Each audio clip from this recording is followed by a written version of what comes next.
என்னத்த சொல்ல, எது எதுக்கெல்லாம் ப்ராடக்ட் லான்ச் பண்ணுறதுன்னு இல்லையா? சப்பாத்தி மாவு பெசியும் கரண்டி.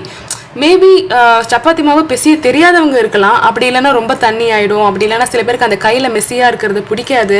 அந்த மாதிரி பர்பஸுக்கு மேபி லான்ச் பண்ணியிருப்பாங்கன்னு நினைக்கிறேன். பட் எனக்குமே சம்டைம்ஸ் பார்த்தீங்கன்னா சப்பாத்தி மாவு பெசிஞ்சு திரட்டி சாப்பிட்ற வரைக்கும் அந்த நகத்தில் மாட்டினது அதுலேருந்து வராது. அடுத்த நாள் குளிச்ச அப்புறம் தான் அது போகும். ஸோ இவங்க பார்த்தீங்கன்னா எப்படி போட்டிருக்காங்கன்னா, கரண்டியை வச்சு இப்படி இப்படி கலக்கினா உருண்டையாக கையில் மாவாக வந்துடும்னு போட்டிருக்காங்க. அவங்க 1 கப்பு மாவில் செஞ்சுருக்காங்க.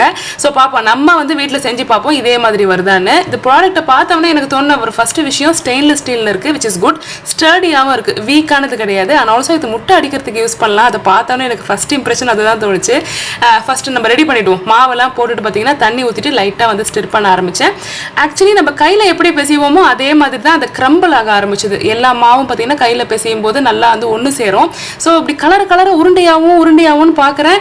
அது உருண்டையாகலை, ஆனால் அந்த எல்லா மாவும் அந்த கரண்டியில் போய் மாட்டிக்கிட்டு ஒரு பெரிய கிளம்பாக ஃபார்ம் ஆச்சு. மேபி நான் நிறைய கப் ஆஃப் மாவை யூஸ் பண்ணிட்டேன்னு நினைக்கிறேன். அந்த வீடியோவில் 1 கப்பு தான் போட்டிருப்பாங்க, நான் ஒரு 4 கப்பு கிட்ட போட்டேன்.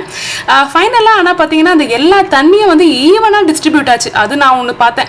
அந்த மாவுலாம் சைடில் இருந்தாலும் அந்த கரண்டியை வச்சே நம்ம வந்து இப்படி சுரண்ட எல்லாமே ஒன்றாயிடுச்சு.